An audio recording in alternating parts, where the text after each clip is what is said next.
Good afternoon, everyone. See, in our last class, we already discussed about digestion in human beings. In that one, I discussed some different organs in the digestive system. Buccal cavity, esophagus, stomach, small intestine, large intestine, liver, pancreas, anus, rectum. ಎಲ್ಲನೂ ನಾನು ಮಾತಾಡ್ತಾ ಹೋದ್ವಿ. Buccal ಕ್ಯಾವಿಟಿನಲ್ಲಿ ನಾವು teeth ಬಗ್ಗೆನೂ ನಾವು ಹೇಳ್ತಾ ಇದ್ವಿ. Teeth, tongue, structure of teeth, tongue ಎಲ್ಲನೂ ನಾವು ಹೇಳಿದ್ವಿ. So next concept, so that is digestion in grass eating animals. Okay, ಇರೋದು ಡೈಜೆಷನ್ ಅಲ್ಲಿ ನಮಗೆ ತೋರಿಸ್ತಾ ಇರೋದು ಎಷ್ಟು ಅಂತ ಅಂದ್ರೆ 3 ಅನಿಮಲ್ಸ್ ಅಷ್ಟೇ ಕನ್ಸಿಡರ್ ಮಾಡಿರೋದು. ನಿಮ್ಮ ಏನಿದೆ ನ್ಯೂಟ್ರಿಷನ್ ಇನ್ ಅನಿಮಲ್ಸ್ ಅನ್ನೋ chapter 3 animals, 3 category. One is human beings, another one is grass eating animal, and the last one is digestion in unicellular organism like amoeba. Amoeba ಅನ್ನೋದ್ರಲ್ಲಿ ಯಾವ ತರ ಡೈಜೆಷನ್ ಆಗುತ್ತೆ ಅಂತ. Okay, so first we move on to the nutrition in grass eating animals. Okay, ಹುಲ್ಲು ತಿಂತಕ್ಕಂಥ ಪ್ರಾಣಿಗಳಲ್ಲಿ nutrition ಹೇಗಾಗುತ್ತೆ ಅನ್ನೋದನ್ನ ನೋಡ್ತಾ ಹೋಗೋಣ. As we know that one, so the common steps in the digestion is nutrition ಅಲ್ಲಿ ಕಾಮನ್ ಸ್ಟೆಪ್ಸ್ ಯಾವ್ದು ಅಂತ ಹೇಳಿದ್ವಿ. So ingestion, digestion, absorption, assimilation and egestion, 5 steps common ಇತ್ತಲ್ಲ. ಸೊ ಅದನ್ನೇ ಗ್ರಾಸ್ ಈಟಿಂಗ್ ಅನಿಮಲ್ಸ್ ಅಲ್ಲಿ next unicellular organism like amoeba, ಅದರಲ್ಲೂ ನಾನು ಹೇಳ್ತಾ ಹೋಗ್ತೀನಿ. Okay, yes, see here, listen. First, you consider any one grass eating animal like a cow. Cow na consider marta hogi. Cow eat a large amount of grasses. See, please remember, in grass, okay, hullali, so that here in grasses that contains one compound, one carbohydrate is there, so that is a cellulose. Okay, cellulose anta ondu enirutte, carbohydrate irutte. Cellulose is one type of carbohydrate. Okay na, cellulose irutte. Na okay irli bidi, cellulose idre ಹೌದಲ್ವಾ. Cellulose ಬಗ್ಗೆ ಯಾಕೆ ಮಾತಾಡ್ತಾ ಇದ್ದೇನೆ ಅಂತಂದ್ರೆ, ಈಗ ನೋಡಿ cellulose ಬಗ್ಗೆ ಯಾಕೆ ಮಾತಾಡ್ತಿದ್ದೇನೆ. See, these cellulose it's generally not digested by any animals other like most of the animals, not 1 or 2, most of the animals not able to digest this cellulose. ನಾವೆಲ್ಲ ಹುಲ್ಲು ತಿಂದು ಬದುಕೋಕ್ಕಾಗಲ್ಲ. Okay, we are all depending on plant products for our nutrition, but we fail to digest the cellulose in our body. ಹೌದಲ್ವಾ, ನಮಗೆ digest ಮಾಡ್ಕೊಳಕ್ ಆಗಲ್ಲ human beings ಸೇರಿಸಿ, accept ಅರ್ಬಿವೋರ್ಸ್. ಹೌದಲ್ಲ, ಅರ್ಬಿವೋರ್ಸ್ ಅಂದ್ರೆ ನಿಮಗೆ ಗೊತ್ತಾಗ್ತಾ ಇದೆ ಏನು ಅಂತ. Here, so most of the animals including humans is not able to digest the cellulose. Okay, adu one point nimage ಗೊತ್ತಿರಲಿ. cellulose ಅನ್ನೋ ಪಾಯಿಂಟ್ ನಿಮಗೆ ತುಂಬಾ ಚೆನ್ನಾಗಿ ಗೊತ್ತಿರಲಿ. See, in that one, very few animals are able to digest cellulose like cow, buffalo, deer, herbivorous animals. Generally herbivorous animals are able to digest cellulose when compared to the other animals. ಬೇರೆ animals ಗೆ compare ಮಾಡಿದಾಗ ಇದು digest ಮಾಡ್ಕೊಳ್ಳುತ್ತೆ. What are the reason for that? Suppose in your class ಯಾರೋ ಒಬ್ರು topper ಬಂತ ಅಂತ ಅನ್ಕೊಳ್ಳಿ, ಯಾವ್ದೋ ಎಕ್ಸಾಮ್ ಮಾಡಿದ್ವಿ, ಫಸ್ಟ್ ಯಾರೋ ಒಬ್ರು ಜಾಸ್ತಿ ಔಟ್ ಆಫ್ ತಗೊಂಡಿದ್ದಾರೆ, ಜಾಸ್ತಿ ಮಾರ್ಕ್ಸ್ ತಗೊಂಡಿದ್ದಾರೆ ಬೇರೆಯವ್ರಿಗಿನ್ನು ಅಂತ ಅಂದ್ರೆ, what are the reasons for that? ನೀನು ಜಾಸ್ತಿ ತೆಗೆದಿಲ್ಲ ಅಥವಾ ಅವ್ರು ಜಾಸ್ತಿ ತೆಗ್ದಿದ್ದಾರೆ ಅಂದ್ರೆ ಏನ್ ರೀಸನ್ಸ್ ಆಗಿರ್ಬೋದು? ಒಂದು, ಅವರು ತುಂಬಾ ಚೆನ್ನಾಗಿ ಓದಿರ್ಬೋದು, ಅಥವಾ ನೀನು ಚೆನ್ನಾಗಿ ಓದ್ಲಿಕ್ಕೆ ಆಗ್ಲಿಲ್ಲದೆ ಇರ್ಬೋದು. ಅಥವಾ ನಿನಗೆ ಇಂಟ್ರೆಸ್ಟ್ ಇಲ್ಲದೆ ಇರ್ಬೋದು, ಅವರಿಗೆ ಜಾಸ್ತಿ ಇಂಟ್ರೆಸ್ಟ್ ಇರ್ಬೋದು. ಏನೋ ಒಂದು ರೀಸನ್ಸ್ ಇರುತ್ತಲ್ವಾ, ಯಾರೋ ಒಬ್ರು ಟಾಪರ್ ಆಗೋದಕ್ಕೂ ಅಥವಾ ಇನ್ಯಾರೋ ಒಬ್ರು ಕಡಿಮೆ ಮಾರ್ಕ್ಸ್ ಬರೋದಕ್ಕೂ ಅಥವಾ ಫೇಲ್ ಆಗೋದಕ್ಕೂ ಎಲ್ಲದಕ್ಕೂ ಒಂದು ಏನಿರುತ್ತೆ, ರೀಸನ್ಸ್ ಇರುತ್ತೆ. Here also herbivores are able to digest cellulose, but not in case of human beings and some other animals. Why?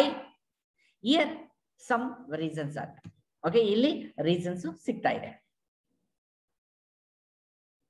First one ನಾನು ಹೇಳ್ತಾ ಹೋಗ್ತೀನಿ ನೋಡಿ. So that is here these animals having a very sharp front teeth. ಮುಂದಿರತಕ್ಕಂಥ ಹಲ್ಲುಗಳು ತುಂಬಾ sharp ಇರುತ್ತೆ. Okay, ನಮ್ಗೆ ಆ ತರ ಇಲ್ಲ, ನಾರ್ಮಲ್ ಆಗಿ ನಮಗೆ ಇರುತ್ತೆ. ಅವಕ್ಕೆ ಏನಾಗುತ್ತೆ ಅಂದ್ರೆ ತುಂಬಾ ಶಾರ್ಪ್ ಟೀತ್ ಇರುತ್ತೆ. And also C in the year in this part, ನಾವು ಅಗಿಬೇಕಾದ್ರೆ ಎಲ್ಲಿ ಅಗಿತೀವಿ, ಇಲ್ಲಿ ಹಿಂಗ್ ಅಗಿಬೇಕಾದ್ರೆ ನಾವು ಇಲ್ಲಿ ಬಳಸ್ತೀವಿ ಅಂದ್ರೆ ಇವೇನಿಲ್ಲ, ಏನು ಜಾಸ್, ಲೋಯರ್ ಜಾ, ಅಪ್ಪರ್ ಜಾ. ಓಕೆ, ಅಪ್ಪರ್ ಜಾ ಮತ್ತೆ ಲೋಯರ್ ಜಾ. ಓಕೆನಾ. See here in back side ಅಂದ್ರೆ ಹಿಂದ್ಗಡೆ, ಹಿಯರ್ ಆ big back teeths are there. ದೊಡ್ಡ ದೊಡ್ಡ ಹಲ್ಲುಗಳು ಇರ್ತವೆ ಜಗಿಯೋದಕ್ಕೆ, in order to chewing the food. ತುಂಬಾ ಚೆನ್ನಾಗಿ ಚೀವಿಂಗ್ ಮಾಡೋದಕ್ಕೆ ಇಷ್ಟು ಇದೆ. Front teeth, sharp front teeth and also big teeths helps in chewing the food.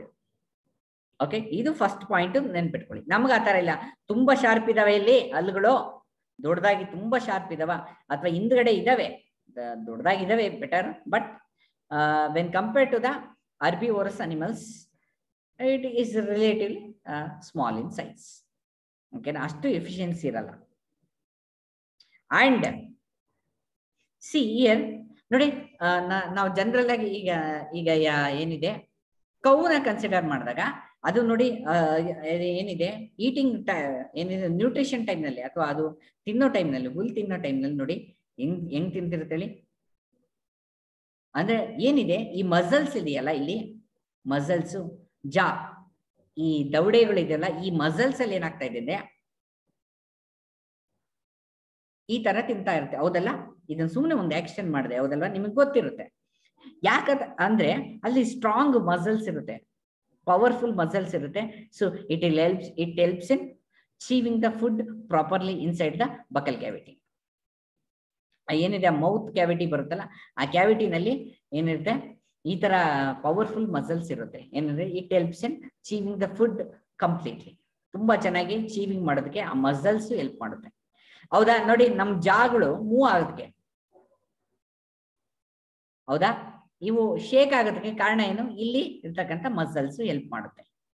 Chin part ಇಲ್ಲಿ ಇರ್ತಕ್ಕಂಥ ಮಸಲ್ಸ್ ಎಲ್ಲ ಹೆಲ್ಪ್ ಮಾಡುತ್ತೆ, ಹೌದಲ್ವಾ. ಹಾಗೇನೆ ಅಲ್ಲೂ ಕೂಡ ಮಸಲ್ಸ್ ಇರಬೇಕು. That will helps in jaw, both the jaws to chew the food properly. Okay, so this is second point. First point ಏನು, sharp teeth and also big back teeths. Okay, ಇದು powerful jaw muscles, ಅದು second point. Next stomach. Next ಇನ್ನ ಉಳ್ಕೊಂಡಿರೋದೇನು, ಒಳಗಡೆ ಹೋಗಿದ ತಕ್ಷಣ stomach, ಅಲ್ಲಿ digestion ಏನಾಗುತ್ತೆ, that is important. Okay, stomach ಅಂತ ಅಂದ ತಕ್ಷಣ ನಮ್ಮಲ್ಲಿ ಎಷ್ಟಿದೆ ಅದಲ್ಲ, ಅದು ಕೂಡ ನಮ್ಗೆ ಇಂಪಾರ್ಟೆಂಟ್. ಹೇಳಿ ನೋಡೋಣ, ನಮ್ಗೆ ಎಷ್ಟಿರ್ಬೋದು. Only one stomach, only one branch. ಅಲ್ಲಿ ಯಾವುದೇ ರೀತಿಯಾದ ಬ್ರಾಂಚಸ್ ಆಗಲ್ಲ, ಒಂದೇ ಕಂಪಾರ್ಟ್ಮೆಂಟ್ ಇರುತ್ತೆ. There is no too much differentiation. Okay, ನಮ್ಮ ಸ್ಕೂಲಲ್ಲಿ ಬಿಲ್ಡಿಂಗ್ ಅಂತ ಬಂದ್ರೆ ಒಂದೊಂದು ರೂಮ್ ಇದಾವೆ, ತುಂಬಾ ರೂಮ್ಸ್ಗಳು ಇದಾವೆ. ಆಫೀಸ್ ರೂಮ್ ಒಂದ್ ಕಡೆ, ಸೊ ಕ್ಲಾಸಸ್ ಬೇರೆ ಕಡೆ, ಗೋಡನ್ ಒಂದ್ ಕಡೆ. ಸೊ ಈ ತರನೇ ಅಲ್ಲಿ ಕೂಡ ಇರುತ್ತೆ, ಆಗ್ಬೋದಾ. ಸೊ ಅದು ಆ ತರ ಏನಿದೆ ನಮ್ಮಲ್ಲಿಲ್ಲ, ಇಲ್ಲಿ ಸ್ಟಮಕ್ ಅಲ್ಲಿಲ್ಲ, only one chamber. See but here in the stomach of these animals divided into 4 chambers. that is rumen, reticulum, omasum and abomasum. So ಇವು 4 ಚೇಂಬರ್ಸ್ ಇರ್ತವೆ, ರುಮೆನ್, ರೆಟಿಕ್ಯುಲಮ್, ಒಮಾಸಮ್ ಅಂಡ್ ಅಬೋಮಾಸಮ್. ಈ 4 ಕೂಡ ಚೇಂಬರ್ಸ್ ಇರ್ತವೆ. ಓಕೆನಾ? ಯಾವ್ದ್ರಲ್ಲಿ? ಸೊ ಈ ಕೌವಲ್ಲಿ, ಕೌ, ಬಫೆಲೋ, ಈ ತರ ಏನು ಅರ್ಬಿವೋರಸ್ ಅನಿಮಲ್ಸ್ ಇದಾವಲ್ಲ ಅದ್ರಲ್ಲಿ ಇರುತ್ತೆ ಜನರಲ್ ಆಗಿ. ಓಕೆ, ಅದ್ರಲ್ಲಿ ನಾನು ಕೌನ ಎಕ್ಸಾಂಪಲ್ ತಗೊಂಡಿದ್ದೀನಿ. ಗ್ರಾಸ್ ಈಟಿಂಗ್ ಅನಿಮಲ್ಸ್ ಇಲ್ಲಿ ಇದಿರುತ್ತೆ. C look at the picture here. Look at the picture there. See this one. Rumen is there. Rumen nodi idu part. See, look at the picture. Okay, labeling. Rumen. Second, reticulum is here. Nodi reticulum illide mundgade ide reticulum. Second part. Third part, omasum. See there. See there, omasum is here only. Third one. And the fourth one is here. What is that? So that is abomasum. Last part idu.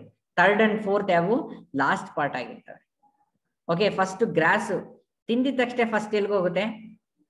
That will goes to here. See, that will goes to rumen part. ಅದಕ್ಕೆ first part ಅಂತ ಕರೀತಾ ಇರೋದು. Are you got it? ನೋಡಿ, ಹಸುಗಳು, ನಾವು cattles ನಾವು ಬಗ್ಗೆ ಮಾತಾಡ್ತಾ ಹೋದ್ರೆ, ಈ ಪಿಕ್ಚರ್ ಅದೇ ಹಾಗೆ ನೋಡ್ತಾ ಹೋಗಿ. ಸೊ ಕ್ಯಾಟಲ್ಸ್ ಬಗ್ಗೆ ನಾವು ಮಾತಾಡ್ತಾ ಹೋದ್ರೆ ಫಸ್ಟ್ ಏನ್ ಮಾಡುತ್ತೆ? ಬೆಳಿಗ್ಗೆ ಹೊತ್ತು ಏನ್ ಮಾಡುತ್ತೆ? ಚೆನ್ನಾಗಿ ತಿನ್ಕೊಂಡು ಬಂದ್ಬಿಡುತ್ತೆ. ಬೇಗ ಹುಲ್ಲು ತಿನ್ಕೊಂಡು ಬಂದ್ಬಿಡುತ್ತೆ. ಬೇಗ ನೋಡಿ, ಅದನ್ನ ತೋರಿಸ್ತಾ ಇದೆ. ಹುಲ್ಲು ಬೇಗ ತಿಂದು ಡೈರೆಕ್ಟ್ ಆಗಿ it will comes to the rumen. ರುಮೆನ್ಗೆ ಬರ್ತಾ ಇದೆ. ಫಸ್ಟ್ ಪಾರ್ಟ್ ರುಮೆನ್ ಪಾರ್ಟ್ಗೆ ಬರ್ತಾ ಇದೆ. See here, in this part, in this rumen, the food is partially digested. ಅರ್ಥವಾಗ್ದೆಯಾ? partially digest ಆಗುತ್ತೆ. And see here, in this part, bacteria also helps in the digestion process. And here in this compartment or in this chamber, partial digestion takes place. That is cud. Okay, cud anta ಕರೀತಾರೆ. Partially digest ಆಗಿರ್ತಕ್ಕಂಥದ್ದನ್ನ ನಾವೇಂತ ಕರೀತಾರೆ? ಕಡ್ ಅಂತ ಕರೀತಾರೆ. CUD. Once the cattle come to your shed ಗೆ ಬಂತು ಅನ್ಕೊಳ್ಳಿ, ಎಲ್ಲ ಮೇಯ್ಕೊಂಡು shed ಗೆ ಬಂತು ಅನ್ಕೊಳ್ಳಿ. ಅದು ರಾತ್ರಿ ಹೊತ್ತು ಕೂತ್ಕೊಂಡು ಏನ್ ಮಾಡ್ತಿರ್ತದೆ ಹೇಳಿ? ನಾನು ಆಗ್ಲೇ ತೋರಿಸ್ತೆ. ಹೇಗೆ ಹೇಳಿ? ಮಸಲ್ಸ್, ಪವರ್ಫುಲ್ ಮಸಲ್ಸ್ ಏನೆಲ್ಲ ಮಾಡುತ್ತಾ ಇತ್ತು ಅಂತ. ಸೊ ಚೆನ್ನಾಗಿ ಇನ್ನೊಂದ್ಸಲ ಅಗಿಯೋದಕ್ಕೆ ಸ್ಟಾರ್ಟ್ ಮಾಡುತ್ತೆ. ಮೇವೆ ಇರಲ್ಲ ಮುಂದ್ಗಡೆ, ಸುಮ್ನೆ ಅಗಿತಾ ಇರುತ್ತೆ. ಏನದು? So see here, once these grasses are stored in a rumen, so that is partially digested one. See, these cows or these cattle, once again it take back the what is that one? Grasses to the mouth part. Once again ಅದೇ ಹೇಳಿದ್ನಲ್ಲ, ಮತ್ತೆ ಅದು ಬಾಯಿಗೆ ಮತ್ತೆ ಬರುತ್ತೆ ವಾಪಸ್. ನೋಡಿ, ಆ ವಾಪಸ್ ಹೋಗೋ ಡೈರೆಕ್ಷನ್ ಕೂಡ ತೋರಿಸಿದ್ದಾನೆ ಇಲ್ಲಿ. ಅವೆಲ್ಲ ಏನಾಗುತ್ತೆ? So after in the evening time, so it is see that that cattle are ready to retrieve the cud. Cud ಅಂದ್ರೆ ಅದೇ ಫುಡ್ ಐಟಮ್, ಅದು ರೀಚೀವ್ ಮಾಡ್ತಾ ಹೋಗುತ್ತೆ. See, and that process we are called as a rumination. That process we are called as a rumination. ಗೊತ್ತಾಗ್ತಿದ್ಯಾ? So ಮೆಲುಕು ಹಾಕೋದು ಅಂತ ಹೇಳ್ತಾರಲ್ಲ ರಾತ್ರಿ ಹೊತ್ತು ಹಸುಗಳು, ಅದೇ ಆ ಪ್ರೋಸೆಸ್ ನ ನಾವೇನಂತ ಕರಿತೀವಿ? we are called as a rumination. that chamber, that is rumen. Roman ಇಂದ ಬಂದಿರತಕ್ಕಂಥ ಕಡ್ನ ರೀಚೀವ್ ಮಾಡಿದ್ರೆ ರುಮಿನೇಷನ್ ಅಂತ ಕರೀತಾರೆ. That's it. ಸಿಂಪಲ್, ಹೌದಲ್ಲ? ನಾವು ಜನರಲ್ ಆಗಿ ಯಾವಾಗಲೂ ಹೇಳ್ತೀವಿ, ಕಳ್ತನ ಮಾಡೋದನ್ನ ಕಳ್ಳ ಅಂತ ಕರೀತಾರೆ. ರುಮೆನ್ ಇಂದ ಬಂದಂತ ಫುಡ್ ನ ರೀಚೀವ್ ಮಾಡ್ತಾ ಇದ್ರೆ so ರುಮಿನೇಷನ್. See, another one term is there. I will tell you that one. See here in cow, okay, cow ಬೇಡ, ಜನರಲ್ ಆಗಿ ಹೇಳೋಣ. ರುಮಿನೇಷನ್ ಮಾಡ್ತಕ್ಕಂಥ ಯಾವುದೇ ಆಗಲಿ ಜನರಲ್ ಆಗಿ animals, so those animals which carry retrieving process in the mouth during night time, ರಾತ್ರಿ ಸಾಯಂಕಾಲ ಅಥವಾ ರಾತ್ರಿಯ ಸಮಯದಲ್ಲಿ retrieving process ಮಾಡುತ್ತೆ, retrieve ಮಾಡುತ್ತೆ ಅಥವಾ ruminate ಮಾಡುತ್ತೆ. So those that animals we are call it as a ruminants. That animals we are call it as a ruminants. You got it? ಅರ್ಥವಾಗ್ತಿದೆಯಾ ನಿಮಗೆ ruminants ಅಂದ್ರೆ? So this is the one. ಕಡ್ ಅಂದ್ರೆ ಗೊತ್ತಿರಲಿ. Next rumination, ruminants, and four parts in the stomach. So rumen, reticulum, omasum, abomasum.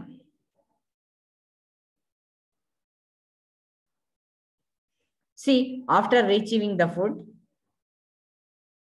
okay, ಇನ್ನೊಂದು ಸಲ retrieve ಮಾಡಿದಾಗ ಅದೇ rumination ಆದ್ಮೇಲೆ ಏನಾಗುತ್ತೆ? See, that food that will goes inside the omasum region. Okay, ಕಾಣಿಸ್ತಿದೆಯಾ ಅಲ್ಲಿ picture ನೋಡಿ, ಆ ಡೈರೆಕ್ಷನ್ ಹೆಂಗ್ ತೋರಿಸಿದೆ ನೋಡ್ತಾ ಇದ್ರಾ? ಸೊ omasum region ಗೆ ಹೋಗುತ್ತೆ. And it cross rumen and reticulum ಅಥವಾ rumen ಏನಿದೆ ಅದನ್ನ ಕ್ರಾಸ್ ಮಾಡಿ, so it goes to the omasum region. See here, in omasum region digestion process takes place. Okay, omasum and abomasum. Okay, abomasum and omasum, ಈ ಎರಡು ಕೂಡ, ಈ ಎರಡು part ಅಲ್ಲಿ digestion, most of the digestion ಇಲ್ಲೇ start ಆಗೋದು. ರುಮಿನೇಷನ್, rumen ನಲ್ಲಿ ಏನು ಆಗಲ್ಲ digestion. Okay, this omasum and abomasum ಅಲ್ಲಿ ಆಗುತ್ತೆ. See, especially here in abomasum region, so digestive juice produce. In our stomach also, please remember, in our stomach also digestive juice produced. Okay, ಹಾಗಾದ್ರೆ cattles ಅಲ್ಲಿ ಅಥವಾ ಏನಿದೆ grass eating animals ಅಲ್ಲಿ ಎಲ್ಲ ಆಗುತ್ತೆ? So that is takes place in the abomasum region. abomasum region ಅಲ್ಲಿ digestive juice produce ಆಗುತ್ತೆ, ಅಲ್ಲಿ ಡೈಜೆಷನ್ ಕಂಪ್ಲೀಟ್ ಆಗುತ್ತೆ. ಕಂಪ್ಲೀಟ್ ಆಗಿ, so that abomasum region is directly connected to the intestine part. ಅದೇನು intestine ಅಂತ ಇರ್ತಾವಲ್ಲ, ಇಂಟೆಸ್ಟೈನ್ ಪಾರ್ಟ್ ಮಾಮೂಲಿ ಅದ್ ಕ್ಯಾಶುಯಲ್, ಇಂಟೆಸ್ಟೈನ್ ಪಾರ್ಟ್ಗೆ ಅಂದ್ರೆ ಲಾಸ್ಟ್ ಪಾರ್ಟ್ಗೆ ತಗೊಂಡೋಗುತ್ತೆ. After that what is that, ಏನಿದೆ ಇಂಟೆಸ್ಟೈನ್ ಪಾರ್ಟ್ ಇದೆಯಲ್ಲ ಅದೆಲ್ಲ ಮುಗಿದ್ಮೇಲೆ, ಸೊ ಅದನ್ನ ನೋಡಿ ಪಿಕ್ಚರ್ ಅಲ್ಲಿ ನಿಮಗೆ ಕಾಣಿಸ್ತಾ ಇದೆ, ಅದು ಫೈನಲ್ ಆಗಿ ವೇಸ್ಟ್ ಆಚೆ ಬರುತ್ತೆ. So that's your grass eating animals. Nutrition in grass eating animals. Please remember all these points. ಇಷ್ಟು ಪಾಯಿಂಟ್ಸು ತುಂಬಾ ಚೆನ್ನಾಗಿ ನಿಮಗೆ ನೆನಪಿರ್ಲಿ, ಗೊತ್ತಿರ್ಲಿ. ಆಗ್ಬೋದಾ? ಕನ್ಫ್ಯೂಷನ್ ಆಗೋದ್ ಬೇಡ. Most of the digestion takes place in omasum and abomasum region. ಓಕೆನಾ? ಇವೆರಡು ರೀಜನ್ ಅಲ್ಲಿ ಆಗುತ್ತೆ, omasum, abomasum. Okay, right. Next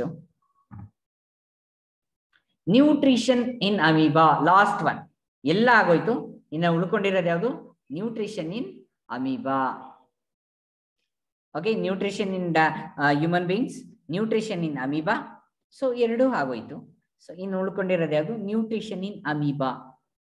ಯಾವ್ದದು, ಏನು? C here amoeba. ಅಮೀಬಾ ನೋಡ್ತಾ ಇದ್ದೀರಾ? ಇಲ್ಲಿ ಪಿಕ್ಚರ್ ಕಾಣಿಸ್ತಾ ಇದೆಯಾ ನಿಮಗೆ? Yes, amoeba is here. See here amoeba ಏನಿದು? ನಾವು ಎಲ್ಲಾನು ನೋಡಿದೀವಿ, ಕೌ ನೋಡಿದೀವಿ, ಬಫೆಲೋ ನೋಡಿದ್ವಿ, ಇನ್ನೊಂದು ಅನಿಮಲ್ಸ್ ನೋಡಿದ್ವಿ, ಮತ್ತೊಂದು ನೋಡಿದ್ವಿ. ಇದೇನಿದು? ಹೇಗಿರುತ್ತೆ ಇದು? C amoeba is A unicellular organism. Unicellular ಅಂತ ಹೇಳ್ತಾರೆ. ಅಂದ್ರೆ we can't see through the naked I. ನಿಮಗೆ ಬೇರೆ ತರ ಟೆಕ್ನಿಕಲ್ ಟರ್ಮ್ ನಾವು ಮುಂದೆ ಹೇಳ್ತಾ ಹೋಗ್ತೀನಿ. ಅಲ್ಲಿಗೆ ಯಾವ್ಯಾವ ತರ ಟರ್ಮ್ ಯೂಸ್ ಮಾಡೋದು ಅಂತ ಇದ್ರ ಬಗ್ಗೆ ಮತ್ತೆ ಮಾತಾಡ್ತಾ ಹೋಗ್ತೀನಿ. ಓಕೆನಾ, ಆಗ್ಬೋದಾ? ಈಗ ಅಷ್ಟು ತಿಳ್ಕೊಳ್ಳಿ, ನಾವು ಒಂದು ಜನರಲ್ ಆಗಿ ತಿಳ್ಕೊಳ್ಳಿ. We can't see this amoeba through our naked I. ಬರೀ ಗಣ್ಣಲ್ಲಿ ಕಾಣಿಸೋದೇ ಇಲ್ಲ. Through one instrument is the name of the instrument is a microscope. Through microscope we can see this amoeba. Okay na, amoeba na ನಾವು ಆ ತರ ನೋಡಬಹುದು. And usually these amoebas are found in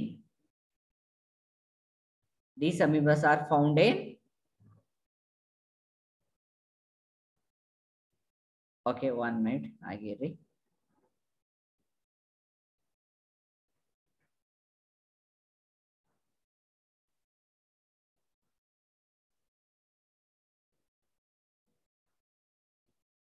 okay, amoeba ಹಾಗಾದ್ರೆ ಎಲ್ಲಿರುತ್ತೆ? ನಮಗೆ ಬರೀ ಕಣ್ಣಿಗೆ ಕಾಣಲ್ಲ, ಯಾವುದೋ ಒಂದು ಇನ್ಸ್ಟ್ರೂಮೆಂಟಲ್ ಮಾತ್ರ ನೋಡಕ್ ಸಾಧ್ಯ ಅಂತ ಅಂದ್ಮೇಲೆ ಎಲ್ಲಿರೋಕ್ ಸಾಧ್ಯ?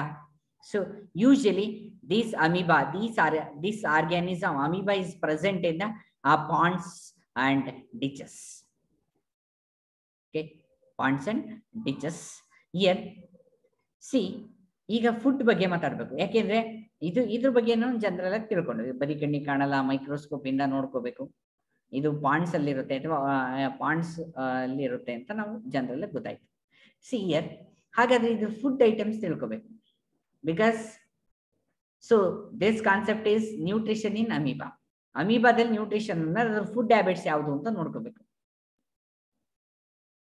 ಏನದು ಏನಾಗಿರುತ್ತೆ ಹೇಳಿ? ನಮ್ಗಾದ್ರೆ ನಮ್ದೇ ಆದ ಫುಡ್ ಐಟಮ್ ಇದೆ, ಇನ್ನೊಂದು ಅನಿಮಲ್ಗೆ ಇದೆ. ಇದಕ್ಕೇನಿದೆ ಅಂತ ಅಂದ್ರೆ, so this food items consist of bacteria. Bacteria ಅಂತಕ್ಕಂಥದ್ದು ಒಂದು ಮೈಕ್ರೋಸ್ಕೋಪಿಕ್ ಆಲ್ಗೆ ಅಂತ ಬರ್ತವೆ. ಆಲ್ಗೆ ಅಂದ್ರೆ ತುಂಬಾ ಚಿಕ್ಕ ಚಿಕ್ಕ ಆಲ್ಗೆಗಳು ಅಂತ ಬರ್ತವೆ, bacteria algae. And other small animals, ಇದಕ್ಕಿನ್ನೂ ಕಡಿಮೆ ಇರ್ತಕ್ಕಂಥ ಅನಿಮಲ್ಸ್ ಇದೇ ಕಾಣಲ್ಲ ಜನರಲ್ ಆಗಿ, ಹೌದಲ್ವಾ? ಇದನ್ನೇ ನಾವು ಬೇರೆ ಇದ್ರಲ್ಲಿ ನೋಡ್ಬೇಕು. ಜನರಲ್ ಆಗಿ ಬರೀ ಗಣ್ಣೆ ಕಾಣಲ್ಲ, ಅದಕ್ಕಿನ್ನೂ ಚಿಕ್ಕದಾಗಿರ್ತಕ್ಕಂಥ ಆರ್ಗ್ಯಾನಿಸಮ್ಸ್ ಇದ್ರೆ ಅವೆಲ್ಲವನ್ನು ಇದು ಫುಡ್ ಆಗಿ ತಗೊಳುತ್ತೆ. So that is a food of amoeba. See, look at the picture there. Here in this picture, when the food is come to a contact with the amoeba, see that red color indicates that, so that is food particles. Food ಅಂದ್ರೆ ಇನ್ನೇನು ಅಲ್ಲ, ಅನ್ನನೋ ಸಾಂಬಾರೋ ಅಥವಾ ಇನ್ನೇನೋ ಅಲ್ಲ. So ನಾನು ಅಲ್ಲೇ ಹೇಳಿದೆ food items ಅಂದ್ರೆ ಏನೇನು, ಅದಕ್ಕೆ ಐಟಮ್ಸ್ ಯಾವ್ದು ಹೇಳಿ? So bacteria, microscopic algae and other small organisms. ಅದನ್ನೇ ಫುಡ್, ರೆಡ್ ಕಲರ್ ಇಲ್ಲಿರೋ ಅದೇ ಫುಡ್ ಅಂತ ತಿಳ್ಕೊಳ್ಳಿ. ಓಕೆನಾ? ಇಲ್ಲೇನಾಗುತ್ತೆ? So when this food is come near to the amoeba or amoeba is goes near to the food, whatever it may be, ಎರಡು ಹತ್ರಕ್ಕೆ contact ಬಂದಾಗ, ಸಿ ದೇರ್ ಹತ್ರಕ್ಕೆ ಬರ್ತಾ ಇದೆ. here the this is the amoeba, yellow colored one. See, this is food particle is here. ಹತ್ರಕ್ಕೆ ಬಂದಿದ ತಕ್ಷಣ ಏನಾಯ್ತು? See here, here the structure is changed, because see here, this amoeba is just develop an extension, that is a finger like extension. ಈ ತರ ಏನೋ ಬಾಚ್ಕೊಳ್ಳೋ ತರ ನಮ್ಗೆ ಊಟನ ತಟ್ಟೆ ಮೇಲೆ ತಂದಿಟ್ರೆ ಏನ್ ಮಾಡ್ತೀವಿ? ತಗೊಂತೀವಿ ಕೈಯಲ್ಲಿ. ಹಾಗೇನೆ ಅಲ್ಲಿ ಏನ್ ಮಾಡ್ತಾ ಇದೆ? So there is a finger like temporary, not permanent, temporary finger like projection or extension developed on the surface of the what is that one? Amoeba. Amoeba surface ಅಲ್ಲಿ ಈ ತರ ಫಿಂಗರ್ ಲೈಕ್ ಪ್ರೊಜೆಕ್ಷನ್ ಬರ್ತಾ ಇದೆ. So that is we are call it as a pseudopodia. Finger like projection ಬರುತ್ತೆ. See in order to catch the food, see they third step ಅಲ್ಲಿ ನೋಡಿ, third figure ನೋಡಿ, third step ಅಲ್ಲ third figure ನೋಡಿ. So ಅದು first process ಏನಾಯ್ತು? Ingestion ಓವರಾ. Next digestion. Okay, ಅದನ್ನ ಕವರ್ ಮಾಡ್ತಾ ಇದೆ ಫುಡ್ ಪಾರ್ಟಿಕಲ್ಸ್ ನ. ಮತ್ತೆ so it forms a food vacuum inside the amoeba. Amoeba ಒಳಗಡೆ ಫುಡ್ ವ್ಯಾಕ್ಯೂಲ್ ಅಂತ ಒಂದು ಅದೇನಿದೆ ಅದೊಂದು ಚೇಂಬರ್ ಮಾಡ್ಕೊಳುತ್ತೆ. ನಾವು ಮನೆಯಲ್ಲಿ ಅಡಿಗೆ ಮನೆ ಇಟ್ಕೊಂಡಿರ್ತೀವಲ್ಲ ಅದೇ ತರ ಅಲ್ಲಿ ಅದನ್ನ ಚೇಂಬರ್ ಮಾಡ್ಕೊಳುತ್ತೆ. So that is digestion. Digestion ಅಲ್ಲ ಎರಡು ಮುಗೀತು. ಗೊತ್ತಾಗ್ತಿದ್ಯಾ? ಪಿಕ್ಚರ್ ನೋಡ್ತಾ ಇದ್ರಾ? See this one. ಅರ್ಥವಾಗ್ತಿದ್ಯಾ? Yes. See come to this one. ಇಲ್ಲಿಗೆ ಬಂದ್ರೆ ಇಲ್ಲಿ ನೋಡಿ. So come to the third one ಗೆ ಬನ್ನಿ. So that is absorption process. See here, once these organism died within this amoeba, see, absorption takes place. Absorb ಆಗ್ತಾ ಇದೆ ಎಲ್ಲಾನು in small intestine of our body. So absorption of digested food takes place in that particular part. Here also absorption takes place. ಆ ಒಳಗಡೆ ಇರೋದೆಲ್ಲ ಏನಾಗ್ತಿದೆ? Absorption ಆಗ್ತಾ ಇದೆ, ಖಾಲಿ ಆಗ್ತಾ ಇದೆ ಎಲ್ಲಾ ಕಡೆ, distributed throughout the body of the amoeba. ಓಕೆನಾ? ಆಗ್ಬೋದಾ? ಅದು ಅಬ್ಸಾರ್ಪ್ಷನ್ ಆಗ್ತಾ ಇದೆ. Third process is over. Next fourth one, assimilation means utilisation of nutrients inside the amoeba. That is assimilation. Assimilation process ಕೊಡ್ತಾ ಇದ್ದಾರೆ ನೋಡಿ. ಇದು ಯುಟಿಲೈಸ್ ಆಗಿದ್ದೆಲ್ಲ ಏನ್ ಮಾಡ್ತಾ ಇದೆ? ಇಲ್ಲಿ ಎಲ್ಲಾ ಪಾರ್ಟ್ಸ್ಗೂ ಅದು ಹೋಗ್ತಾ ಇದೆ. ಅಮೀಬಾ ಒಂದೇ ಒಂದು ಸೆಲ್, ಆ ಒಳಗಡೆ ಎಲ್ಲಾ ಕಡೆನೂ ಅದು ಹೋಗ್ತಾ ಇದೆ. So that is assimilation. ಆಗ್ಬೋದಾ assimilation? Next last step, egestion. ಓಕೆನಾ? ಎಜೇಷನ್ ಅಂತ ಅದು ನಾನು ಕೂಡ ಹೇಳಿದ್ದೆ. ಎಜೇಷನ್ ಹೇಗಾಗುತ್ತೆ ಅಂತ, ವೇಸ್ಟ್ ಮೆಟೀರಿಯಲ್ಸ್ ಎಲ್ಲ ಎಜೆಕ್ಟ್ ಆಗುತ್ತೆ. ಇಲ್ಲಿ ನೋಡಿ, see this one, fifth picture. See ejection of this waste material here. ನಮ್ಮ ಬಾಡಿನಲ್ಲಿ ಯಾವ ತರ ವೇಸ್ಟ್ ಮೆಟೀರಿಯಲ್ಸ್ ಇರುತ್ತೆ ಅದೇ ತರ ಇಲ್ಲೂ ಕೂಡ ವೇಸ್ಟ್ ಮೆಟೀರಿಯಲ್ಸ್ ಇದೆ. ಆ ವೇಸ್ಟ್ ಮೆಟೀರಿಯಲ್ಸ್ ಎಲ್ಲ it simply come out from the unicellular organism amoeba. So these are the 5 steps in the digestion or nutrition in amoeba. So ಇಲ್ಲಿಗೆ ಈ ಎಲ್ಲಾ ಕ್ಲಾಸ್ಗಳು ಮುಗಿದೋಯ್ತು. Nutrition in human beings, nutrition in grass eating animals and nutrition in unicellular organisms like amoeba. ಇಷ್ಟು digestion ಏನಿದೆ nutrition ಅನ್ನೋ concept ಮುಗೀತು. And also I successfully completed this chapter. ಆಗ್ಬೋದಾ? ಇಷ್ಟು. And thank you everyone.